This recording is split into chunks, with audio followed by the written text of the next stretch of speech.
Há 50 anos, um enorme incêndio atingiu o edifício Joelma, no centro de São Paulo. Foram 181 mortos e mais de 300 feridos. São Paulo nunca mais foi a mesma depois dessa tragédia.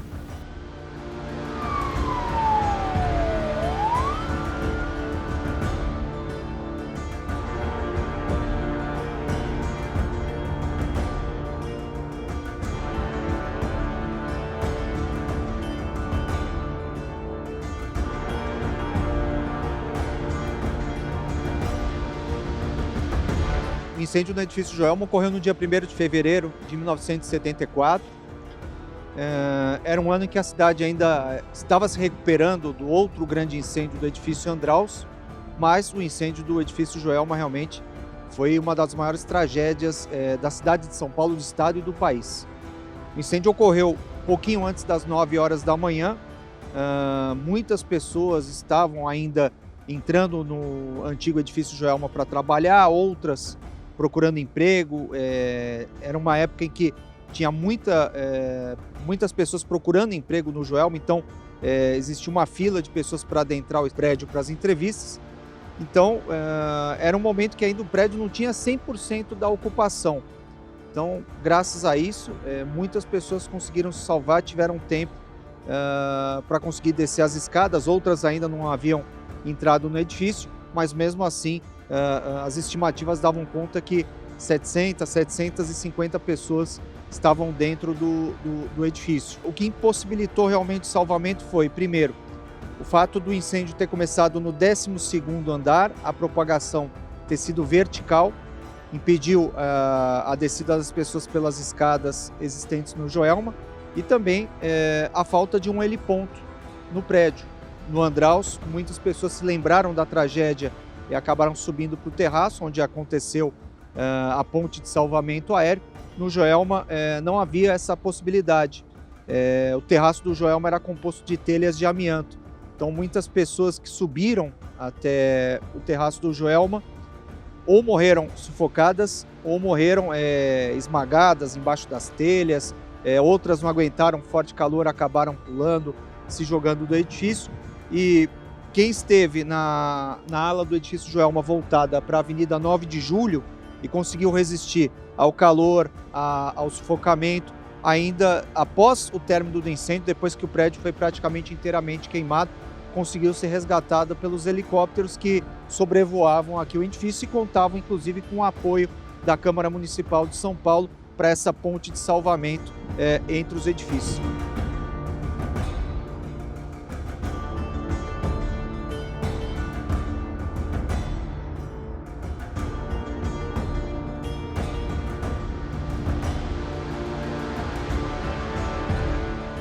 Então eu fiquei assim, atento no sentido de que momento que eu deveria pular.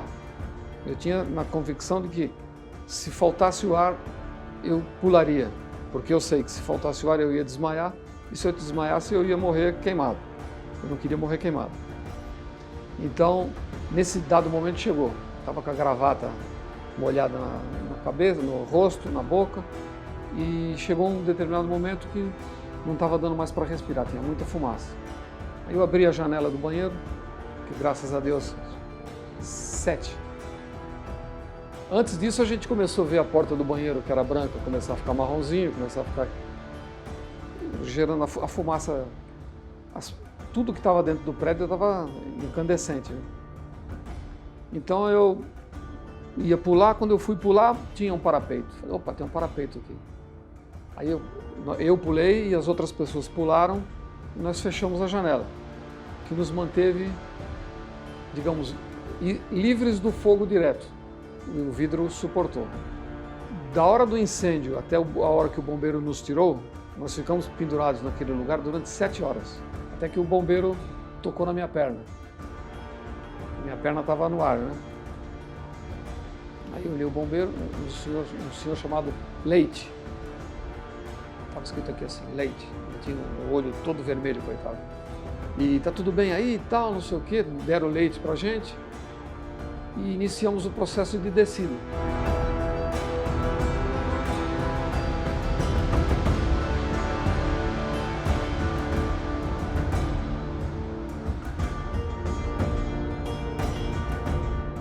havia uma preocupação dos policiais, do corpo de bombeiro, enfim, de todos aqueles que estavam nesse processo, de que teria que abrir o portão, digamos assim, desse terraço, onde nós estamos aqui agora. E os funcionários diziam, não tem chave, não tem nada. E aí eu disse assim, não, então vamos subir, eu vou subir, eu sou o único vereador que está aqui, vamos subir e vamos arrombar a porta, não há problema nenhum, até porque a responsabilidade seria minha, né, como vereador. E nós subimos e arrombamos a porta, então isso aí foi, e com isso aí, então houve uma ocupação, aí o pessoal que estava cuidando dos helicópteros, e várias outras pessoas, tentando encontrar alguma maneira de socorrer. A pior coisa que a gente pode ver é quando você olha para as pessoas que estão penduradas ali na janela e você percebe claramente que... E todo mundo aqui gritando, não pula, não pula, não pula, mas o fogo começa a pegar a parede, pegar todo mundo. A gente percebe claramente que eles vão se encostando e não conseguem, é um desespero neles, eles começam a se atirar. A cena das pessoas se atirando nos andares é um negócio que a gente não esquece mais, né? É terrível.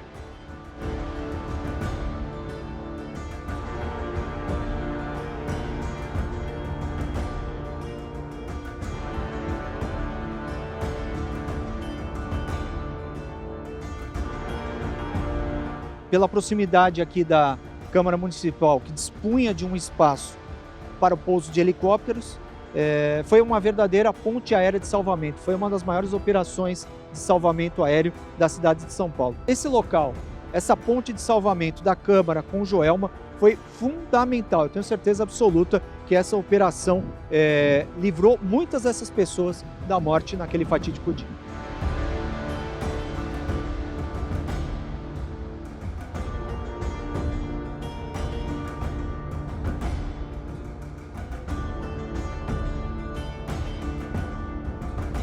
Então muita coisa já estava acontecendo, muita gente já estava pendurada do lado de fora, todo mundo muito desesperado, a rua Santo Antônio com um monte de gente já no chão sendo atendida por asfixia, tinha respirado muita fumaça. Então, assim, são memórias que estão até hoje presas e gravadas na minha lembrança, porque eu vi coisas que eu nunca na vida tinha imaginado que pudesse um dia ver e presenciar. A fumaça ainda saía do Joelma e a Câmara de Vereadores de São Paulo começou a agir.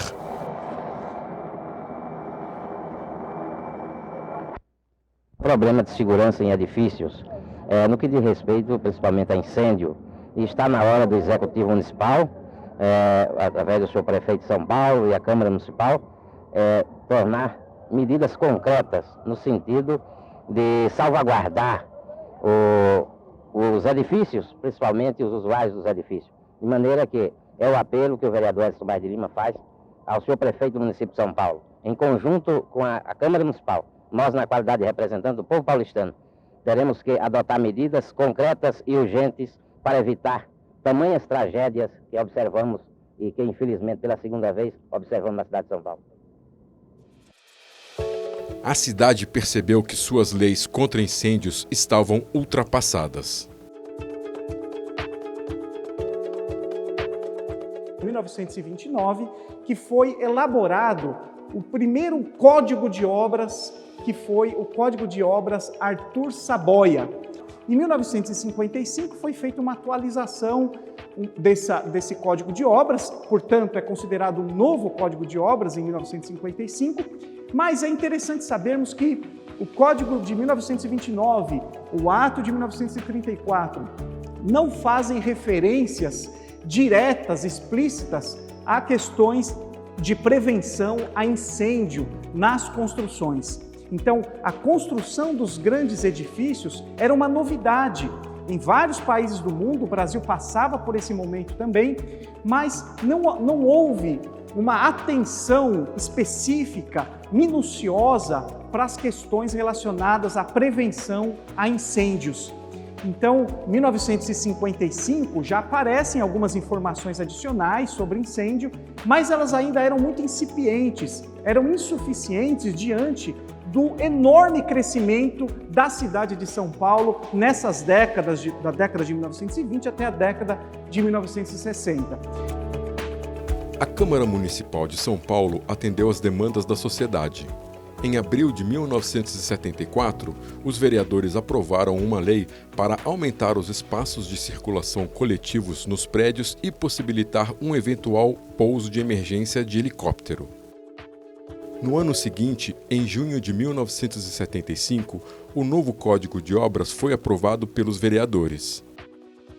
Entre os principais destaques na questão de segurança estão escadas mais largas, escadas de segurança à prova de fogo e fumaça, uso de materiais resistentes ao fogo, extintores, detectores de fumaça, iluminação de emergência. 50 anos depois, a cidade é outra. Até o Joelma mudou. Agora seu nome é Edifício Praça da Bandeira e os prédios estão mais seguros. Até o incêndio Joelma, o bombeiro não tinha duas preocupações. Não tinha preocupações com grandes incêndios, como seria a atuação operacional, que passa a ser desenhada uma nova atuação das equipes de Corpo de Bombeiros, pensando em salvamento e resgate, antes de controlar o fogo. E outra preocupação do bombeiro que não existia até então é justamente com a parte de legislação de segurança contra incêndio. A gente não tinha uma lei, ou municipal ou estadual, que falasse especificamente sobre legislação de controle de incêndio.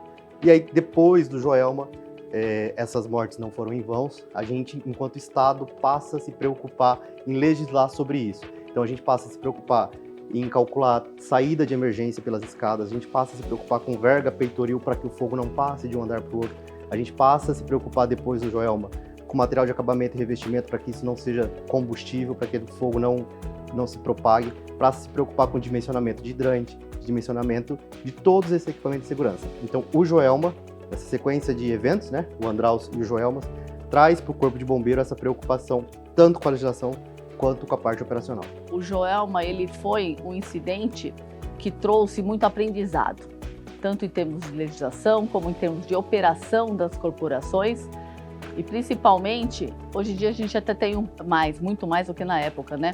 A parte de controle de acabamentos dos materiais, que isso eu acho que é uma importância sem fim.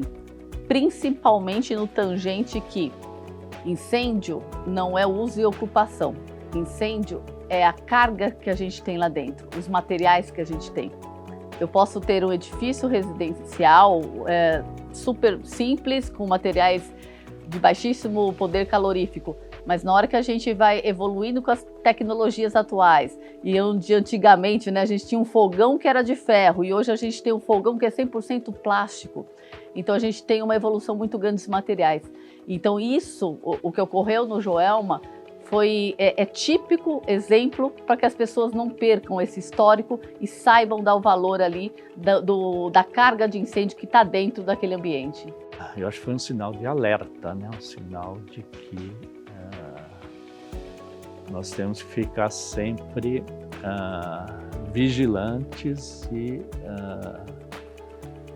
atentos a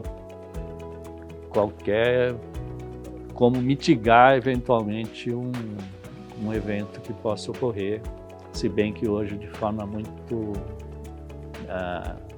mais rara, e espero que nunca mais aconteça eventos dessa magnitude.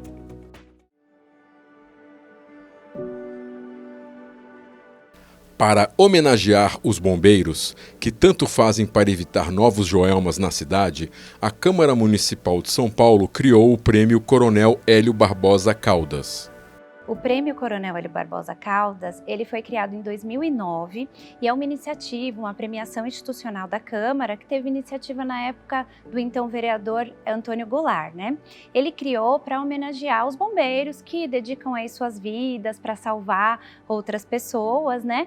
E aí eles resolveram nomeá-lo com o nome do Coronel Hélio Barbosa Caldas, para que ele fizesse essa homenagem para ele também, pela atuação dele na cidade, nesses dois incêndios importantes, que foram o incêndio do Andraus e do Joelma. Mas o que foi possível fazer foi feito. Agora nós estamos tirando ainda muita gente que está em situação precária lá preso. Mas não há mais perigo de vida, quem está vivo vai ser tirado. É Hélio Barbosa Caldas. não tem outro. Pode alguém ficar com mágoa, né, tudo, mas eu acho que ele é um Pelé. Só teve um, não vai ter mais. A comparação, vou comparar Caldas e Pelé. Quem viu, viu, quem não viu não vai ver mais. Essa palavra que eu tinha de falar. Este ano, para marcar o cinquentenário da tragédia, 11 bombeiros que atuaram no Joelma receberam o prêmio Coronel Hélio Barbosa Caldas.